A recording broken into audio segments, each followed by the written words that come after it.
Okay my dear students, मैं योगेश त्यागी physics lecturer Tagore शिक्षा समिति के ऑनलाइन प्लेटफॉर्म पर आपका स्वागत और अभिनंदन करता हूं।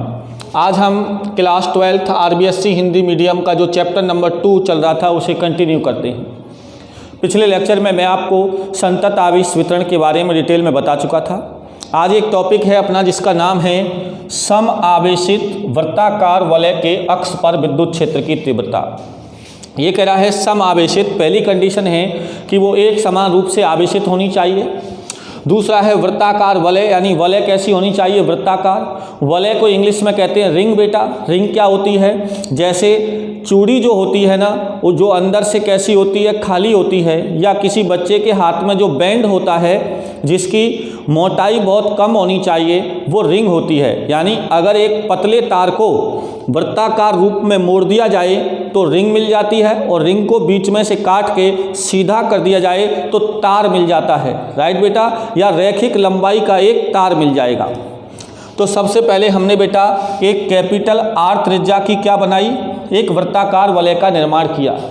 अब सुने कि आपको दिखने पर ये कैसी दिख रही है, दीर्घ वृत्ताकार, लेकिन वास्तव में बेटा इसे अगर इधर से देखा जाए, क्योंकि बोर्ड पर मैं ऐसे बना रहा हूँ, ये ऐसे वृत्ताकार वलय है इस टाइप में, जिसकी अक्ष किधर है, उस साइड में है।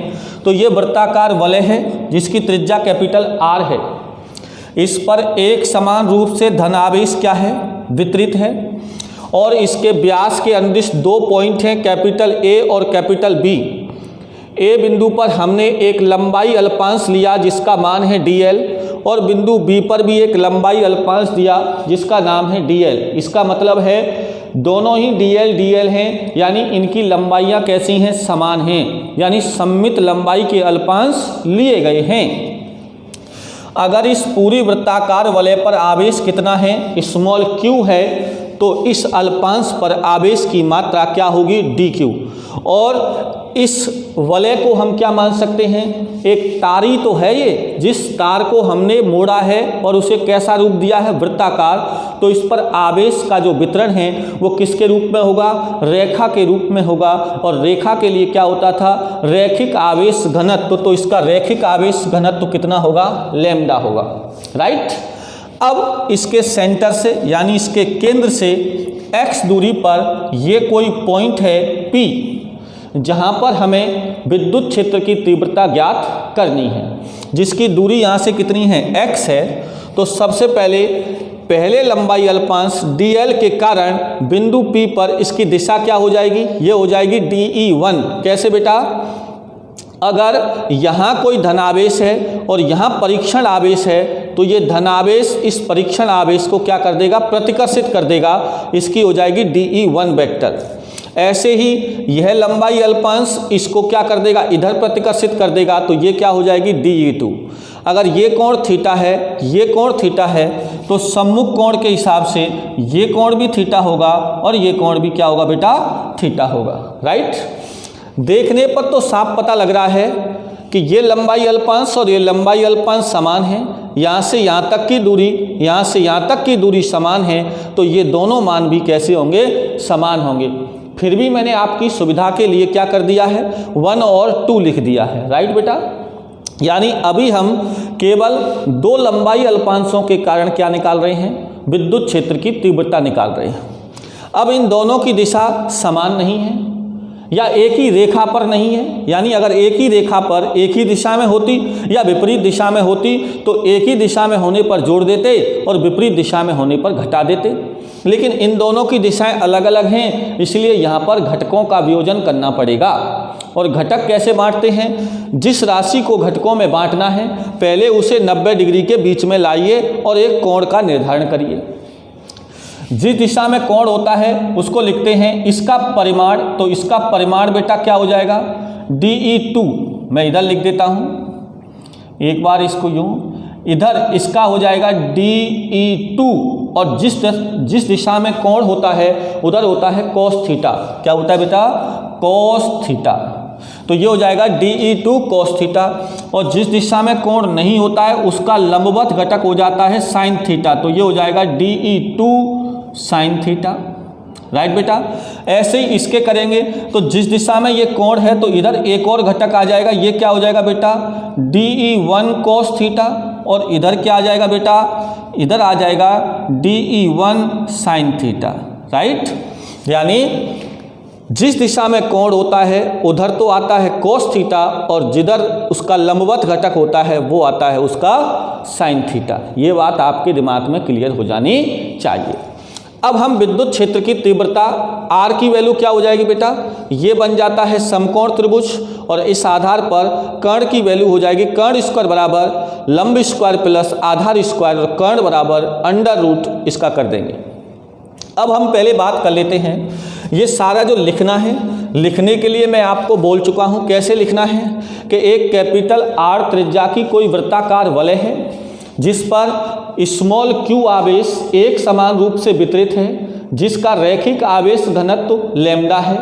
हम इसके व्यास AB के अनुदिश दो सममित लंबाई के अल्पांश dl का चयन करते हैं, और पहले अल्पांश dl के कारण बिंदु P, इसको मैं P बिंदु दे देता हूँ, बिंदु P पर विद्युत क्षेत्र की तीव्रता ज्ञात करने के लिए मैंने क्या बोला, रैखिक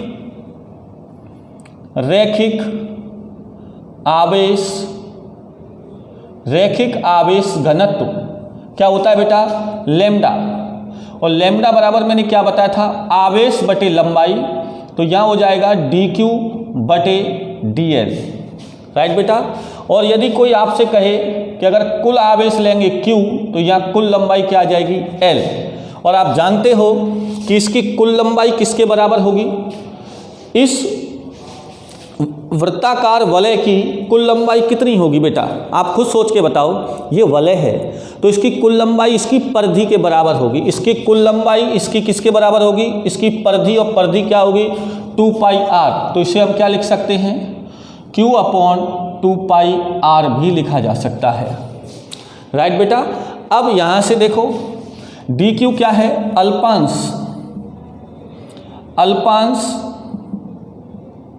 पर आवेश dq बराबर कितना आ जाएगा, लैम्डा dl, कितना आ जाएगा बेटा, लैम्डा dl। ठीक है, अब आप क्या लिखेंगे, बिंदु कैपिटल A पर अल्पांश, बिंदु कैपिटल A पर उपस्थित अल्पांश dl के कारण बिंदु P पर विद्युत क्षेत्र की तीव्रता क्या हो जाएगी बेटा, विद्युत क्षेत्र की तीव्रता हो जाएगी DE1। तीव्रता का सूत्र क्या होता है बेटा, E बराबर, तीव्रता का सूत्र क्या होता है, E बराबर KQ/R²। तो K की जगह बेटा क्या आ जाएगा, 1/4πε0 अगर निर्वात है तो, और Q की जगह बेटा क्या आ जाएगा, DQ/R, कितनी दूरी है बेटा R, तो अपॉन क्या आ जाएगा, R²। राइट, यहाँ हो जाएगा समीकरण नंबर 1। अभी मैंने अदिश रूप में लिखा है बेटा इसको, अगर इसको सदिश में लिखता तो यहाँ लिख देता R कैप। ठीक है, इसी प्रकार बिंदु B पर उपस्थित अल्पांश dl के कारण बिंदु P पर विद्युत क्षेत्र की तीव्रता क्या हो जाएगी बेटा, DE2 बराबर 1/4πε0, और ये क्या हो जाएगी बेटा DQ, यहाँ भी आवेश कितना है DQ/R²। समीकरण नंबर 2, यानी समीकरण 1 व 2 से स्पष्ट है कि DE1 बराबर क्या है, DE2। देखो बेटा इन दोनों के मान कैसे हैं, बराबर हैं। तो अब देखिए अगर दोनों के मान बराबर हैं तो इस चित्र को देखिए क्या होगा, पहला घटक कौन सा, DE2 साइन थीटा और DE1 साइन थीटा। तो DE2 बराबर है, DE1 बराबर है और साइन थीटा दोनों में है, तो ये दोनों आपस में कैसे होंगे, बराबर। और एक की दिशा इधर है और एक की दिशा इधर है, इसलिए ये दोनों घटक एक दूसरे को क्या कर देंगे, निरस्त कर देंगे, यानी एक दूसरे को खत्म कर देंगे, राइट। लेकिन DE2 cos थीटा और DE1 cos थीटा दोनों क्या हैं, एक ही दिशा में हैं, इसलिए ये दोनों आपस में जुड़ जाएंगे। इसलिए एक वृत्ताकार वलय के कारण बिंदु P पर विद्युत क्षेत्र की तीव्रता की दिशा किधर होगी, इस दिशा में, यानी परिणामी दिशा बिंदु P से क्षैतिज दिशा में बाहर की ओर होगी, यानी केवल इनके कारण दिशा प्राप्त होगी और ये दोनों एक ही दिशा में हैं, इसलिए परिणामी दिशा इधर ही होगी और ये दोनों आपस में जुड़ जाएंगे। इसलिए परिणामी विद्युत क्षेत्र DE बराबर क्या मिल जाएगा, ये मिल जाएगा DE1 cos theta plus DE2 cos theta, right बेटा। और देखो ये दोनों बराबर हैं, DE1 बराबर DE2, तो DE2 की जगह भी मैं क्या रख सकता हूँ, DE1 रख सकता हूँ। तो यहाँ से आ जाएगा DE बराबर 2DE1 cos थीटा, राइट बेटा। ये किसके कारण आया, दो अल्पांशों के कारण। कितने अल्पांशों के कारण, दो अल्पांशों के कारण। तो एक अल्पांश के कारण क्या होगा, तो बेटा एक अल्पांश के कारण क्या होगा, एक अल्पांश के कारण हो जाएगा DE बराबर DE1 cos थीटा। किसके कारण हुआ, एक अल्पांश के कारण। क्या ये रिंग ऐसे छोटे छोटे कई अल्पांशों से मिलकर के बनी होगी, बोलो बनी होगी कि नहीं। मान लो अपने पास अगर ये कोई वलय है, इसका एक अल्पांश हमने ये लिया, तो क्या ये ऐसे ऐसे कई अल्पांशों से मिलकर के नहीं बनी है क्या, देखो इधर ऐसे ऐसे कई अल्पांशों से मिलकर के बनी हुई है। यदि एक अल्पांश के कारण आपको पता है, तो इन सभी अल्पांशों के लिए आप क्या कर दीजिए, समाकलन। तो पूरी रिंग के लिए सभी अल्पांश आपस में क्या हो जाएंगे, जुड़ जाएंगे। तो आप क्या करेंगे, ये जो समीकरण आया है समीकरण नंबर 3, तो समीकरण नंबर 3 ये वाला, क्योंकि देखो ये तो दो अल्पांशों के लिए था, हमने किसी एक अल्पांश के लिए निकाल लिया और इन सभी अल्पांशों के लिए क्या कर देंगे, अपन समाकलन कर देंगे, तो हमें क्या मिल जाएगा, कुल, यानी पूरी वलय के कारण परिणामी विद्युत क्षेत्र की तीव्रता। तो हमें क्या करना है, इधर देखिए आप, हमें क्या करना है वो देखना है। अब हम लिखेंगे क्या, कि पूरी वलय के कारण विद्युत क्षेत्र की तीव्रता ज्ञात करने के लिए समीकरण 3 का समाकलन करने पर,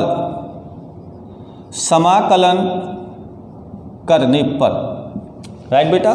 तो हम इसका क्या कर देते हैं, समाकलन। तो ये हो जाएगा समाकलन ऑफ DE बराबर समाकलन of DE1 cos theta, right बेटा। अब यहाँ से देखिए, क्या DE1 का मान आपके पास है, यस सर, DE1 का मान हमारे पास ये रहा समीकरण 1। cos थीटा का मान, तो बेटा cos थीटा का मान निकालते हैं, किससे, इस त्रिभुज से। तो ये थीटा है, थीटा के सामने वाली भुजा क्या होती है, लंब, 90 डिग्री के सामने क्या होती है, कर्ण, और शेष तीसरी भुजा कहलाती है आधार। और हम जानते हैं कि लाल बटे कक्का से cos थीटा बराबर क्या होगा, अरे आराम खोरो, LAL अपॉन KKA। तो cos थीटा के लिए होगा आधार बटे कर्ण, तो आधार कितना है बेटा, x, और कर्ण कितना है, r, तो ये हो जाएगा x अपॉन r। ये मान यहाँ रख देंगे तो DE का समाकलन तो बेटा क्या हो जाएगा, E हो जाएगा। और यहाँ पर समाकलन DE1 का मान क्या है बेटा, 1 upon 4 pi epsilon not DQ upon R square into cos theta का मान क्या है, x अपॉन स्मॉल r। कितना है बेटा, x अपॉन स्मॉल r। तो अब यहाँ से क्या आ जाएगा बेटा, यहाँ आ जाइए। अब इसको आगे सॉल्व करते हैं, इधर देख लें आप चाहें तो। इसको आगे सॉल्व करेंगे तो ये हो जाएगा कैपिटल E बराबर, देखो यहाँ से अपने पास D Q upon R square into X upon R. तो अब देखेंगे यहाँ से x, तो यहाँ से आ जाएगा 1 अपॉन 4 पाई एप्सिलॉन नॉट। एक गलती हो रही है बेटा, क्या हो रही है बोलो, यहाँ से देखो ये सही है। E बराबर 1 अपॉन 4 पाई एप्सिलॉन नॉट और समाकलन यहाँ क्या बचेगा x, ऊपर क्या बचेगा बेटा डी क्यू और नीचे क्या बचेगा r की पावर 3, r की पावर 3, राइट बेटा। क्यू x भी एक नियत राशि है इसलिए इसको यहाँ बाहर लिख देंगे, x upon 4 pi epsilon not D Q upon R Q. यहाँ तक ठीक है बेटा। इसको मैं रफ कर देता हूँ, देखिए आप ध्यान से, यहाँ तक इसको मैं रफ कर देता हूँ। अब देखिए आप इधर अपने पास डी क्यू की वैल्यू क्या है बेटा, अपने पास डी क्यू की वैल्यू है लैम्डा डी एल, वो यहाँ पर रख देंगे। तो ये हो जाएगा E बराबर x upon 4 pi epsilon naught और इसके बाद integration lambda d l upon r की पावर q, राइट बेटा। इसके बाद यहाँ पर देखिए क्या हो जाएगा, इसको लिख सकते हैं बराबर, लैम्डा भी नियत है तो लैम्डा बाहर, x बाहर, 4 पाई एप्सिलॉन नॉट बाहर और r की पावर q भी एक नियतांक है तो अंदर क्या बचेगा बेटा dl बचेगा। अब ये dl क्या है बेटा, dl है लंबाई अल्पांश और ये क्या है समाकलन, यानी इसकी सारी लंबाई को जोड़ दिया गया है। तो यहाँ पर हो जाएगा चूंकि इंटीग्रेशन ऑफ dl बराबर होता है l, यानी dl का समाकलन करेंगे तो l, और l बराबर कितना है बेटा, l बराबर 2 पाई r, यानी इसकी कुल लंबाई, और कुल लंबाई किसके बराबर होगी, परिधि के बराबर। तो यहाँ पर ये आ जाएगा बराबर lambda x upon 4 pi epsilon not r की पावर q इंटू dl का मान हो जाएगा 2 पाई r।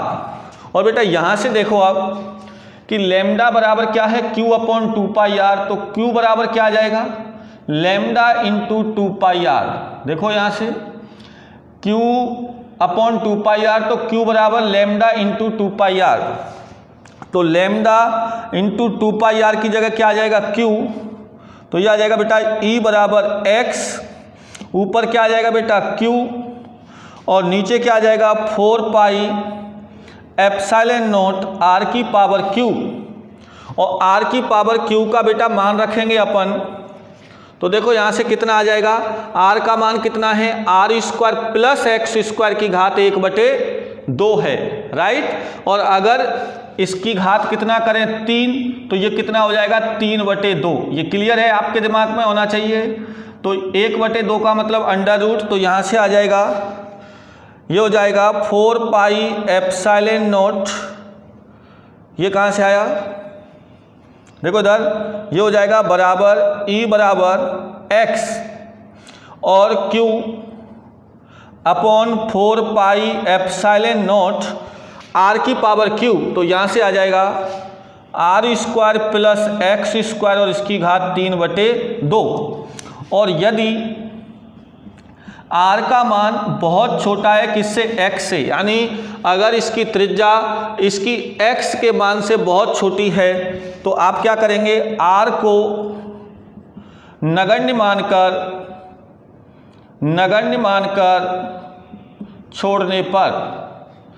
छोड़ देंगे तो ये हो जाएगा E बराबर 1 upon 4 pi epsilon not x q upon, यहाँ क्या बचेगा बेटा x स्क्वायर की घात 3/2, 2 से 2 ये कैंसिल हो जाएगा।